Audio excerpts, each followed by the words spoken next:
The auction had already ended when the screaming started. It did not come from the crowd. It did not come from the block where bodies were sold. It came from behind the tall wooden doors of the counting room, where money was counted and promises were sealed.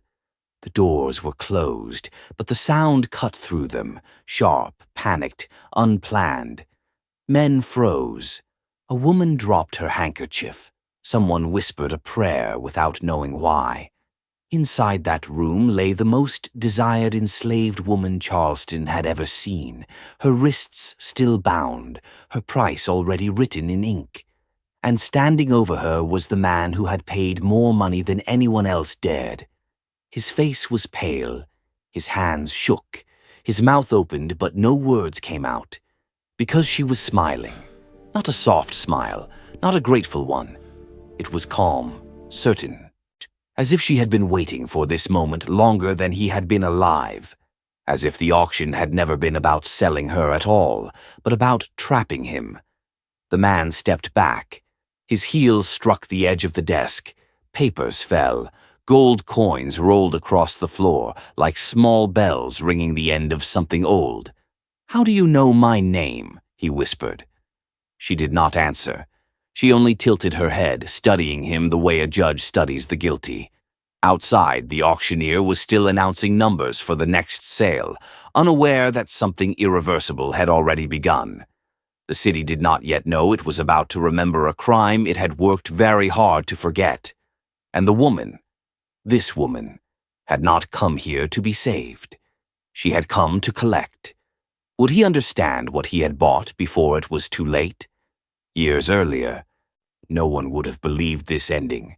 She had arrived in Charleston like thousands of others, quiet, thin, unnamed.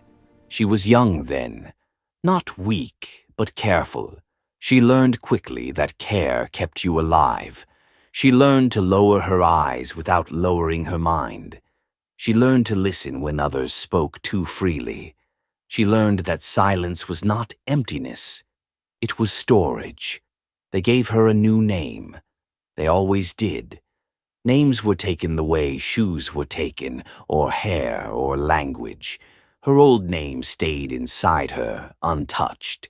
She repeated it in her head at night the way some people repeat prayers. She was sold first to a household near the harbor. The work was hard but clean. She cooked. She washed. She watched. That was her true labor. Watching. She learned which men drank too much, which women spoke sharply when afraid, which doors were locked only for show. Then one evening a guest arrived. He was not loud. He did not strike her. He barely spoke to her at all. That made him more dangerous than the others. He noticed everything. He asked small questions. He smiled when people lied. His coat was expensive but plain. His boots were polished without effort. When he looked at her, it was not desire. It was recognition. 2 weeks later, she was sold again. This time, there was no explanation. She was moved inland to a plantation that did not appear on most maps. The owner was powerful but rarely seen. Orders came through other men. Punishments were quiet but final. People disappeared. No one asked where they went. It was there that the wrong was done. It did not come as violence. That would have been easier to name. It came as paperwork, as false signatures, as a theft so complete it erased not only her future but her past. They used her, not her body, her mind. She was forced to listen as men discussed shipments, bribes, secret agreements between judges and traders. She was told to remember names, dates, routes. She was told she would be rewarded for obedience. When she had learned everything they wanted, they tried to discard her. They arranged an accident. It failed. She survived, broken but breathing, left in the care of a woman too old to ask questions. For months, she could not stand. For longer, she did not speak. They assumed the silence meant emptiness. They were wrong. While her body healed slowly, her memory sharpened. She replayed every conversation, every face, every careless word. Time did not erase them. Time polished them. Years passed. The plantation changed hands. The war rumors grew. Charleston continued to sell and forget, and sell again. Her name was not spoken. That was the point. She disappeared. Not in chains, in plain sight. She was sold north, then sold again, then inherited. Each move taught her something new. How laws bent for money. How churches stayed quiet. How good men explained bad systems to help themselves sleep. She learned to read when no one was watching. She learned numbers. She learned how records were kept and how they were altered. She learned which truths frightened powerful people most, not accusations, but proof. She did not plan revenge, not yet. She planned survival. When freedom finally came, partial, fragile, uneven, it did not come with justice. Men who had ruined lives became respectable. Records vanished. Graves stayed unmarked. The city told itself a softer story. She listened. She waited. Years later, when she returned to Charleston, no one recognized her. Time had changed her face. Experience had changed her posture. She moved through the city like someone with nothing to prove. She took work under a false name. She rented a small room. She attended church. She smiled when spoken to. She asked questions that sounded harmless. She learned that the man from the plantation, the quiet one, was still alive. He was richer now, more careful, respected. He donated to charities. He attended auctions as a buyer, not a seller. He preferred rare acquisitions. And when he heard about a woman being offered at auction, young-looking, intelligent, unusually composed, his interest returned. He did not recognize her name. That was intentional. The auction was crowded. Sure, word had spread. Men pretended they were there for other purchases. Women pretended not to look. The price rose quickly. She stood on the block with her head high, not defiant, not pleading. Still, present, watching the room the way she always had. Their eyes met. For just a moment, something flickered in his expression, a feeling without a name. Then greed buried it.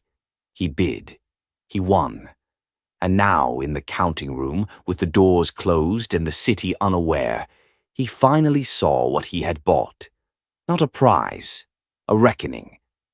"You should not have come back," he said, though he knew it was too late. She stepped closer, her chains light against the floor. "I never left," she replied softly. Outside, the auctioneer called the next name. Inside, the past stood up and refused to be sold again. And the man realized, too late, that the most dangerous thing in the room was not her anger. It was her patience. What had she planned to do now that she finally had him alone? The man believed, for a few fragile seconds, that he could still control the moment. He straightened his coat. He reminded himself who he was. Money had always fixed problems before. Influence had always smoothed fear into silence. He told himself this was just another complication, another human shape he could reduce to terms. "You are mistaken," he said carefully. "You resemble someone I once knew." She did not argue. She did not rush him. She simply stood where she was, allowing the truth to settle on him slowly, like dust in a locked room. "Mistakes leave records," she said. "You erased mine." His throat tightened. He searched her face again. Not for beauty this time, but for flaws. Age, weakness, doubt. He found none. What he found was memory, clear, unblinking memory. "You should not be here," he said. "This city is dangerous for people who remember too much." "Yes," she replied. "That is why I returned quietly." She turned her wrists slightly, the iron catching the light. The chains were real. The sale was real. Everything had been done by the book. He realized then how complete her patience had been. How many steps she had already taken before this room. "You could have exposed me," he said. "If you truly had proof, you could have spoken." She met his eyes. "To whom?" The question landed with weight. She moved to the desk and touched the scattered papers, not to read them, but to remind him how familiar this room was to her now. How studied, how mapped. "Oh, you taught me something once," she continued. "You taught me that truth without power is just noise." He said nothing. She had learned that lesson well. Years earlier, after she had survived the attempted erasure, she understood that rage would destroy her before it touched them. She watched others burn that way, loud, quick, forgotten. She chose a colder path. She began by listening again. Wherever she went, she watched how men spoke when they believed no one important was near. She memorized patterns. She learned how stories were softened over time, how crimes aged into rumors, how rumors dissolved into silence. She learned the law not as protection, but as theater. She learned which documents mattered and which ones only pretended to. She learned that a signature could weigh more than a scream, that a missing ledger could protect a murderer better than a locked door. She did not collect evidence all at once. That would have been dangerous. She collected fragments, names that did not belong together, payments that appeared twice, ships that arrived empty and left full. And always, always the same men appeared at the edges. Years passed like this, quietly, deliberately.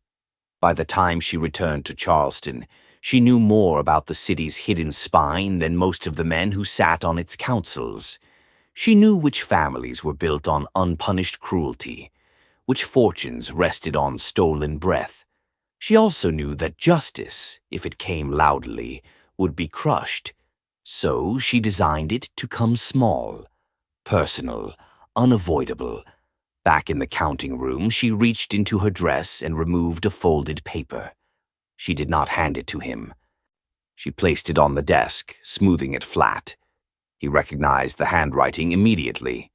His own. A contract he had signed decades earlier, authorizing a transaction that had never been meant to exist on paper. A transaction involving people who were never meant to survive. "This was destroyed," he said. She shook her head. "You destroyed the copy you knew about." His breath shortened. "You taught me that too," she said. "Never trust a single record." Outside, footsteps passed the door. Voices laughed. Life continued. Inside, the walls felt closer. "You want money," he said at last. "Name it." She looked almost tired then. "If money restored balance," she replied, "you would have paid it long ago." He leaned forward. "Then what?" She finally stepped close enough that he could see the faint scars along her neck.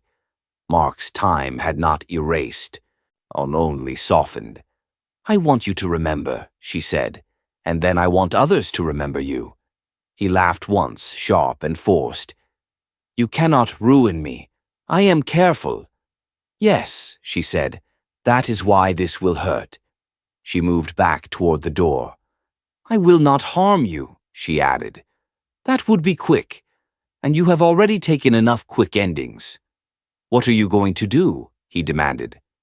She paused, her hand on the latch. "I am going to return what you stole," she said. Slowly. She opened the door. The auctioneer looked up, surprised.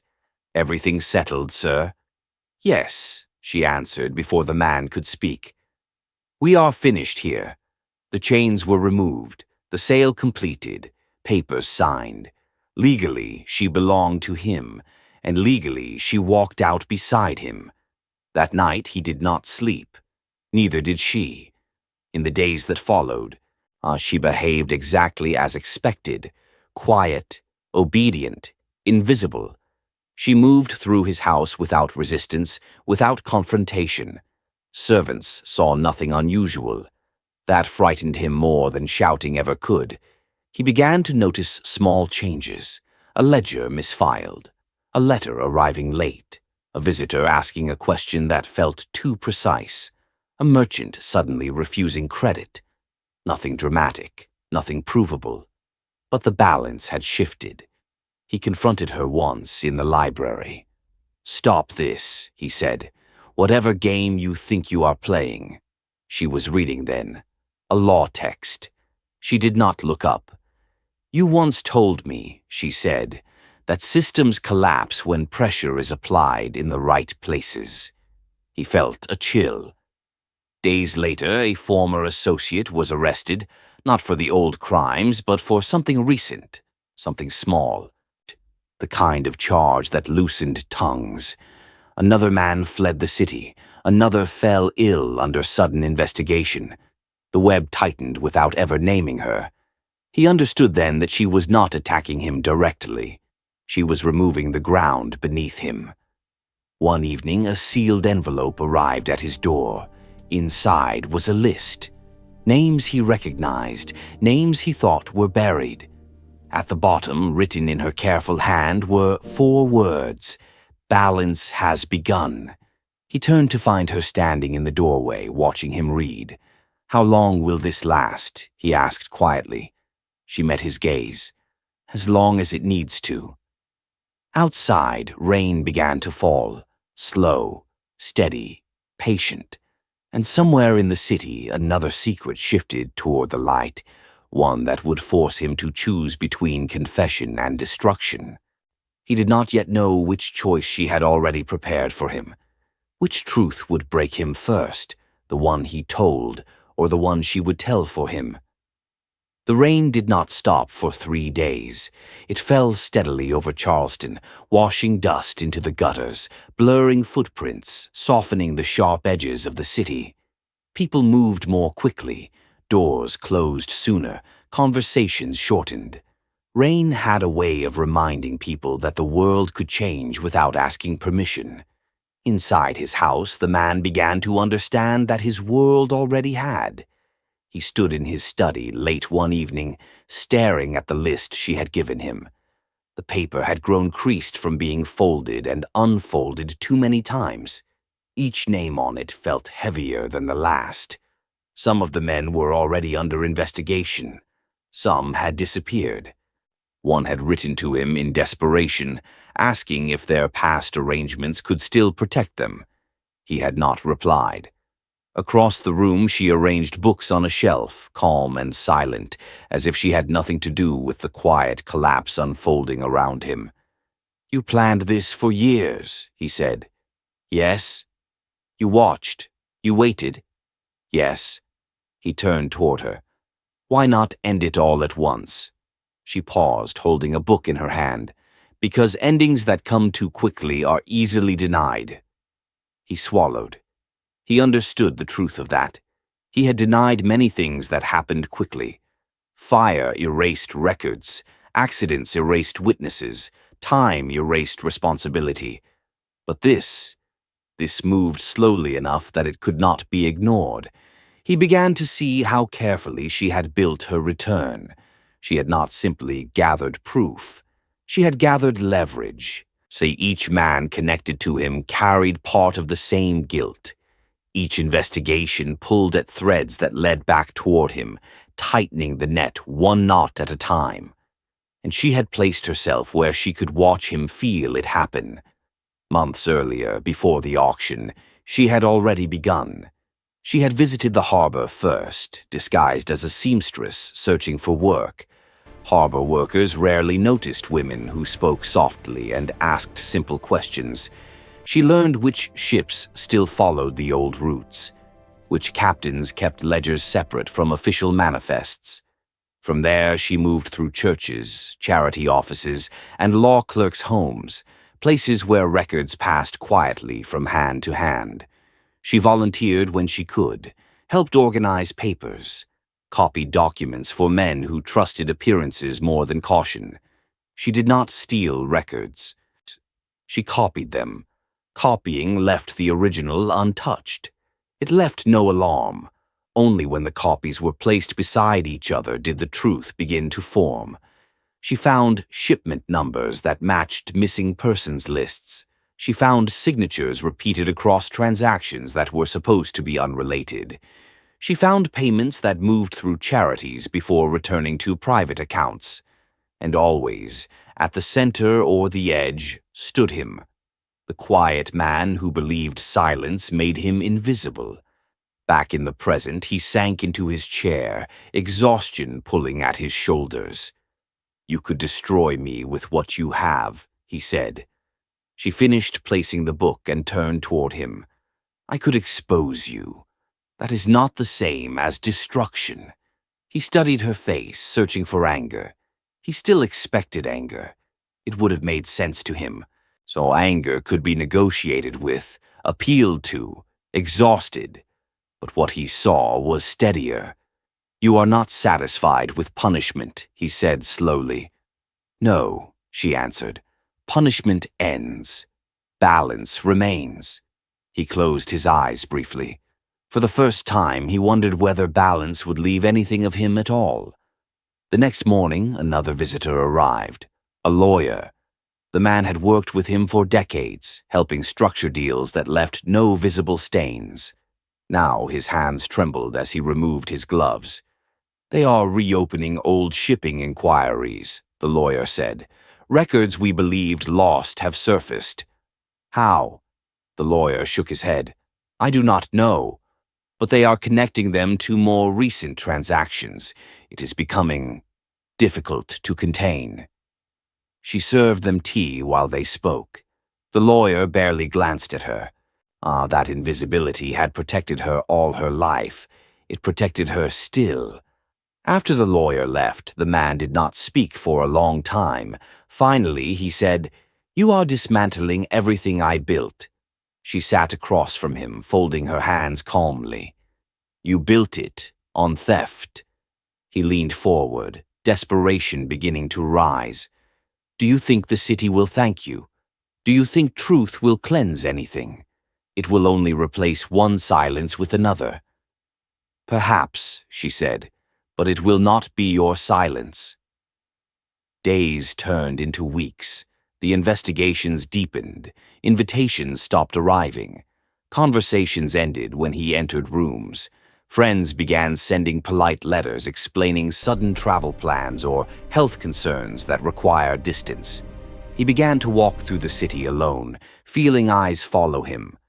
Not accusing. Not yet. Curious. The first stage of public memory returning. At home, she continued her quiet routine, cooking, cleaning, reading, watching. One evening, he returned from a failed attempt to secure a loan. The bank manager had spoken kindly, almost sympathetically, but the refusal had been absolute. "You have taken everything," he said when he found her in the kitchen. She stirred a pot slowly. "No," she replied. "I am returning it." "To whom?" he demanded. She turned off the fire and faced him. "To the truth." He laughed bitterly. "Truth does not feed people. It does not house them." "No," she said, "but lies cost more in the end." The words settled heavily between them. Later that night, he searched his private safe. He had not opened it in years. Inside were documents he had kept hidden even from his closest allies, records of the original plantation operation, including the false paperwork used to erase her existence. He spread them across his desk, rereading them with new eyes. He remembered the day he signed them. He remembered the confidence he felt, the certainty that power protected itself. Now the papers looked different, smaller, fragile. He heard footsteps behind him. She stood in the doorway again, silent as memory. "You kept them," she said. "Yes." "Why?" He hesitated. Then, for the first time, he answered honestly. "Because I needed to remember what I was capable of." She nodded slowly. "Then you understand why I kept my memories too." He stared at her, suddenly aware that the distance between them was no longer measured in power, but in time, years she had used learning while he had used forgetting. "You are not finished," he said quietly. "No," she replied. Who else is involved? She did not answer directly. Instead, she walked to the desk and placed another folded paper beside the old records. He unfolded it with trembling hands. It was not a list of names. It was a schedule, dates, court hearings, public inquiries, charity audits, shipping reviews, each one connected to someone from the old network, each one leading closer to him. You have built a storm, he whispered. She shook her head gently. No, she said. I have only opened windows. Outside, the rain finally stopped. The streets shone under weak sunlight, reflecting buildings in broken patterns. For a moment, he imagined escape, leaving the city, starting again somewhere that did not know his past. He looked at her. You would follow, he said. Yes. And if I confess? She considered the question carefully. Confession restores truth, she said, not balance. He felt the weight of that answer settle into his bones. Days later, he received another letter, this one sealed with an unfamiliar mark. Inside were sworn statements from two former plantation workers, both long believed dead. Their testimonies described the false accident meant to erase her. They named him directly. At the bottom of the letter was a note written in her hand. The world is remembering faster than you expected. He folded the paper slowly, dread spreading through him like cold water. Across the room, she sat by the window, watching the street with the calm patience of someone who had already waited longer than he could imagine. He realized then that the reckoning was no longer approaching. It had arrived, and somewhere beyond his sight, someone else had begun preparing the final piece of her design, one that would expose not only his crimes, but the hidden crime that had started everything. He did not yet know what that original crime was, but he understood with growing terror that when it surfaced it would not simply destroy his reputation, it would erase the last lie he still believed about himself. What truth had he buried so deeply that even he had forgotten it existed? The truth began to move without her needing to push it anymore. By the time autumn settled over Charleston, the investigations had spread beyond quiet whispers and private inquiries. Newspapers began printing small columns buried between shipping reports and market prices. Names were not always mentioned, but descriptions were precise enough for those who understood the old networks. He stopped reading the papers after the third article, not because they accused him directly, not yet, but because they described the world he had built in a language that no longer protected him. Words like irregular, questionable, and unverified appeared beside business arrangements he once considered untouchable. The city had not turned against him fully, but it had begun to lean away. Inside his house, the silence had changed. It was no longer the silence of control. It was the silence of waiting. For the next letter, the next visitor, the next crack in the foundation. She continued her routine with careful precision. She woke early. She worked. She read in the evenings. She spoke only when necessary. Her calmness had become more unsettling than anger ever could have been. One evening, he found her standing in the hallway outside his study. She was holding an old framed document he had not looked at in years. "Where did you find that?" he asked sharply. "In the storage room," she replied. It was a land deed, a record of the plantation's original ownership. He stepped closer and took it from her hands, but she did not resist. She watched him examine the faded ink, the signatures, the official seal that once guaranteed legitimacy. "You should burn that," he said quietly. "No," she replied. "You should read it again." He stared at her, then reluctantly lowered his eyes to the document. At first, he saw nothing unusual. The property lines, the sale conditions, the transfer of authority. All standard, all legal. Then he noticed the annex page attached behind it, one he had never truly studied. A list of transferred assets. Not goods, people. His breath slowed as he scanned the names. Dozens of them. Some crossed out, some marked with symbols indicating resale, transfer, or loss. Near the bottom of the page, one name stood out, not because it was marked differently, but because it was incomplete. The name ended mid-letter, as if the writer had stopped before finishing. "You remember this page?" she asked. "No," he said honestly. "You should," she replied. She reached forward and touched the incomplete name. "That was me." The room felt suddenly smaller. "You were listed as property of the plantation," he said, struggling to steady his voice. "No," she said calmly. "I was listed as evidence." He looked up sharply. "What do you mean?" She moved past him into the study and sat down, folding her hands in her lap. The fading sunlight from the window stretched shadows across the floor between them. "You believed the plantation was built on trade," she said. "On labor, on profit." "It was," he answered. She shook her head slowly. "It was built on concealment." He did not speak. Something in her tone told him to listen carefully. This was not accusation. This was disclosure. The plantation was not just a place where people were forced to work, she continued. It was a place where illegal shipments were redirected, where records were altered before reaching the harbor, where missing cargo could be explained as human loss. His stomach tightened. "You were not the first to design it," she said. "But you improved it." He lowered himself into his chair slowly. "And you," he whispered, "what role did you play in this?" She met his gaze. "I remembered everything I was forced to hear, every transaction, every name. They used me because they believed memory could be controlled by fear." The words settled like dust over buried bones. "You were going to expose it," he said, realization creeping into his voice. "Yes. And that is why—" "Yes," she interrupted softly. "That is why they tried to erase me." The room fell silent again, but this silence felt heavier than any before. It was filled with understanding neither of them could step away from.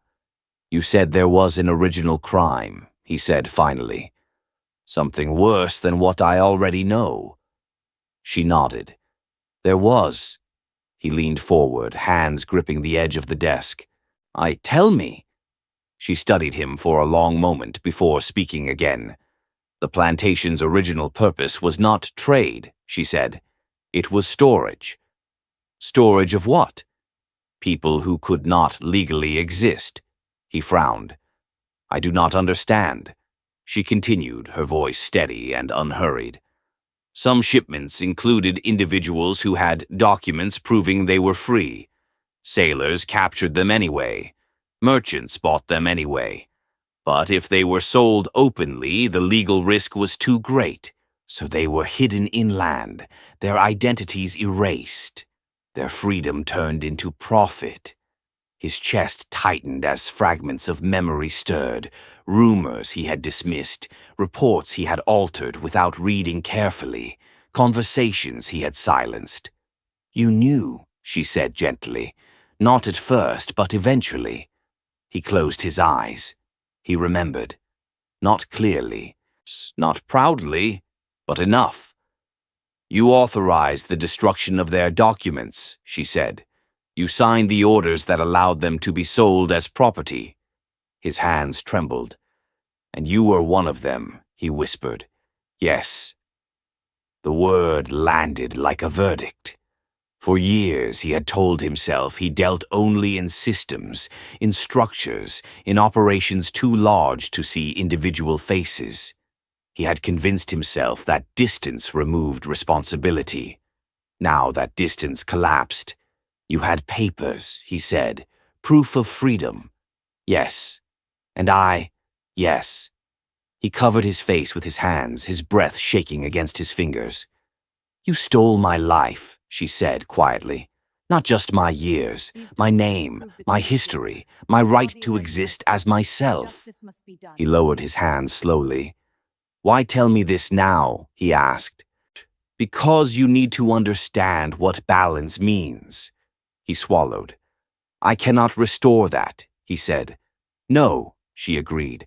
"You cannot."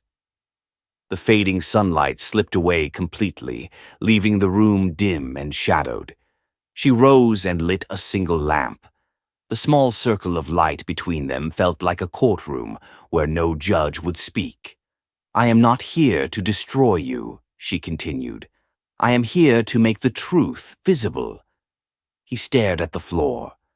"And when it is visible," he asked, "then you will face what remains of your choices." Days later, another public inquiry was announced. This one would examine illegal detentions tied to plantation records dating back decades. The announcement spread quickly through Charleston. Families began asking questions. Former workers began sharing memories long buried. He read the notice twice before setting it down. "They will find everything," he said. "Yes," she replied. "And you arranged this?" "No," she said. "I only made sure the right records reached the right hands." He stood and walked toward the window, watching the city move under gray skies. He realized that escape was no longer possible, not because she would follow, but because the past had already arrived ahead of him. Behind him, she remained still, her presence quiet but immovable. "There is one more thing," she said. He turned slowly. "The original list of illegally detained individuals still exists," she continued. "It was hidden outside the plantation, outside your control." His pulse quickened. "Where?" She held his gaze. "In a place that will ensure it is seen." He felt dread curl inside his chest. "When?" he asked. "Soon." He stepped closer to her, desperation finally breaking through the calm he had clung to for years. "If that list appears," he said, "it will destroy entire families, businesses, institutions." "Yes." "And you are willing to do that?" She studied him carefully before answering. "I am willing to return names to the people who lost them." He stared at her, understanding that her justice did not aim at him alone. It aimed at a history built on disappearance. "Is there any way to stop this?" he asked. She did not hesitate. "Yes." Hope flickered in his eyes. "How?" he asked. "Tell the truth yourself." He froze. "You want confession," he said. "I want ownership," she replied. He looked away, fear and calculation battling inside him. Confession would not save him. It would not erase the investigations. But it would change the story. It would change how history remembered him.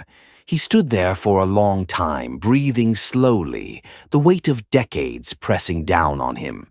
Outside, church bells rang in the distance. He turned back toward her, his voice barely above a whisper. "If I refuse?" She met his gaze with steady calm. "Then the truth will speak without you." The bells faded. The city returned to its ordinary noise. But he knew nothing was ordinary anymore. Somewhere beyond the walls of his house, preparations were already moving forward. Records were being verified, witnesses were being gathered. And the hidden list, the final record of stolen lives, was closer to daylight than it had ever been. He realized then that he had only one remaining choice left to him. Not whether he would fall, but whether he would fall alone. And as night settled over Charleston, he understood that the moment of balance was no longer approaching quietly. It was already standing at his door. Would he open it himself, or would it be forced open for him? The morning of the inquiry arrived without ceremony.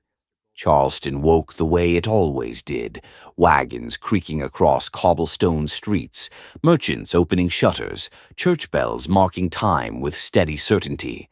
The city did not announce that it was about to remember something it had spent decades burying. Inside his house, he sat at his desk, staring at a blank sheet of paper. He had not slept. The candle beside him had burned down to a crooked stub, wax hardened like frozen tears along the brass holder. His hands rested on the desk, still, as if they no longer belonged to him. Across the room, she stood near the window, eyed watching the pale morning light stretch across the street. She had already prepared herself. Her dress was plain, her posture was calm. There was no triumph in her expression, only completion waiting to happen. "You can still remain silent," he said at last. "Yes," she replied quietly, "but you cannot remain hidden." He swallowed. For days he had imagined fleeing, leaving the city, boarding a ship under a different name. But every plan ended the same way, in realization that distance would not outrun memory. The investigations had grown too wide, too public, too carefully prepared. He reached for the pen. "You said you wanted ownership," he said. "Yes, I will give it," he answered. He began to write slowly. Each word felt heavier than the last. He did not soften his language. He did not search for excuses. He described the plantation, the false records, the illegal detentions, the destroyed documents, the attempted erasure of individuals who possessed proof of freedom. When he reached the part that involved her, his hand trembled. "I authorized the removal of legal documents belonging to a woman who had been unlawfully detained," he wrote. "I approved the plan to silence her when she threatened exposure. I benefited financially and socially from the concealment of this crime." He stopped writing and closed his eyes. For the first time in years, he spoke her real name aloud. She did not move when he said it, but her fingers tightened slightly at her side, as if hearing it reopened something both fragile and long denied. He signed the confession and placed the pen down. "It will not save me," he said. "No," she answered. He stood slowly and folded the paper. "Will it help restore balance?" he asked.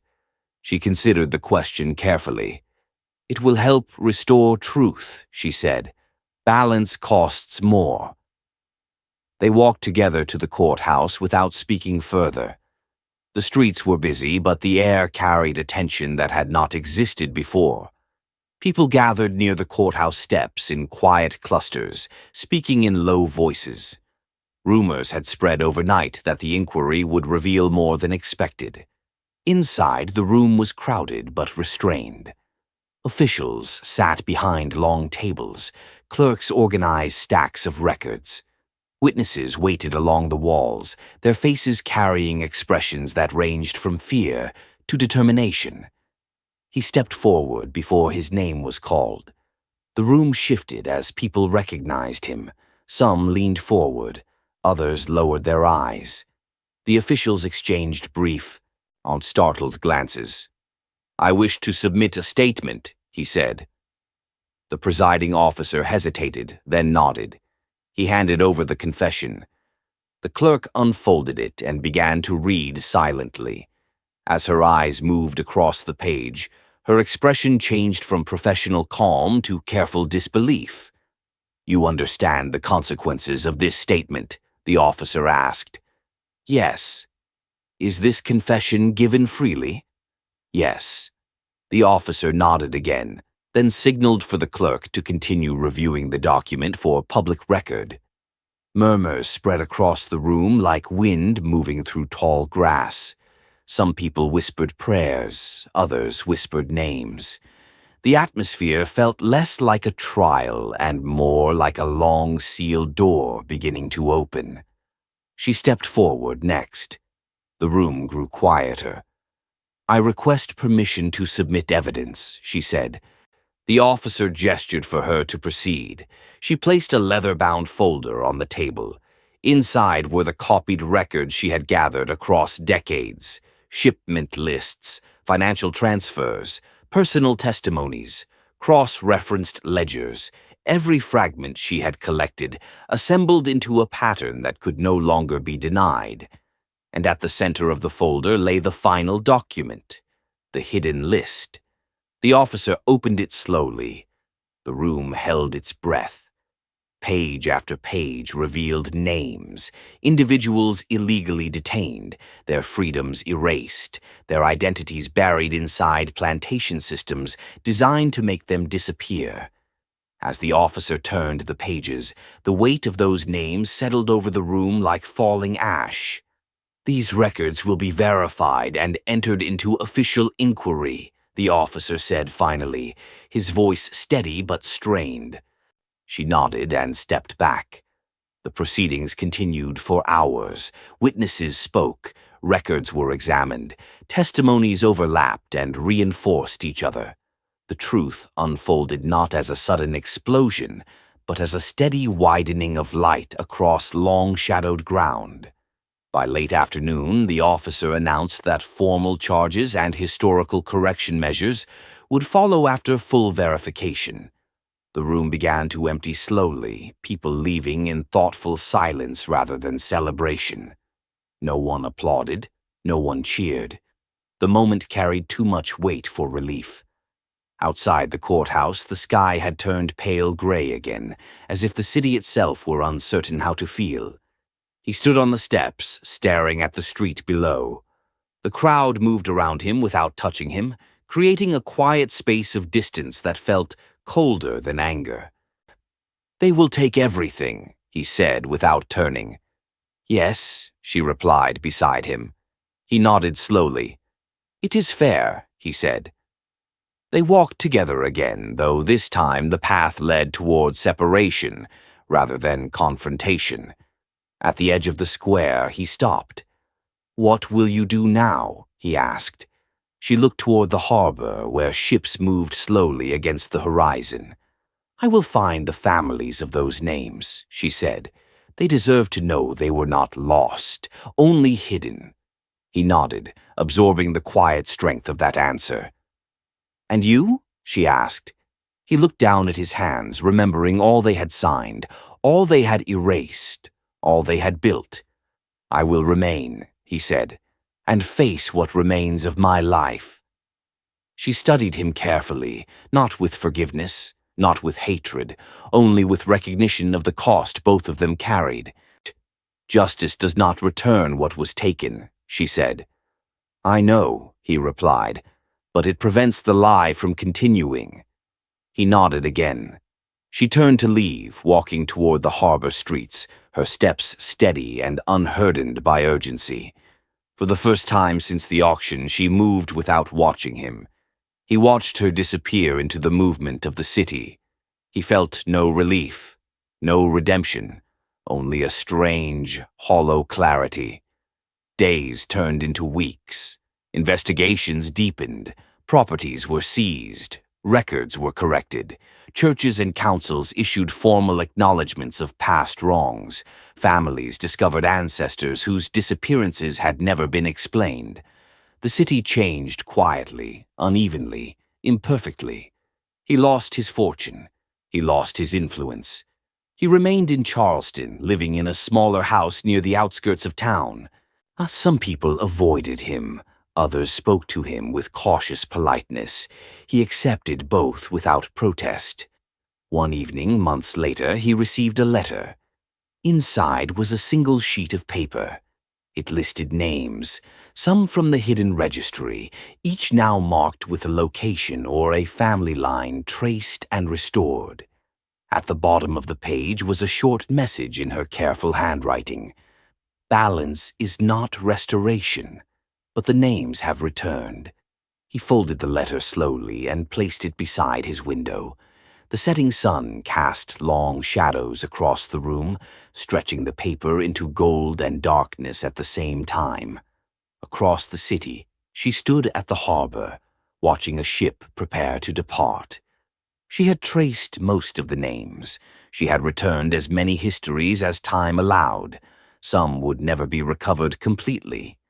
She understood that. Justice had not given her back her stolen years. It had not returned her childhood, her family, or the life she might have lived. But it had done something quieter. It had stopped the disappearance from continuing. The ship's horn sounded low across the water. She turned away from the harbor, walking toward streets she no longer needed to hide within. Her steps were slower now, not from fear, but from the understanding that completion carried its own weight. The world around her moved forward, unchanged in many ways, corrected in others. Children laughed in alleyways, merchants argued over prices, church bells marked the hour. Life continued, as it always did. Behind her, in a quiet house at the edge of Charleston, a man sat beside a window, reading the names he could never forget. Neither of them celebrated. Balance had been restored, and peace, though present, remained complicated.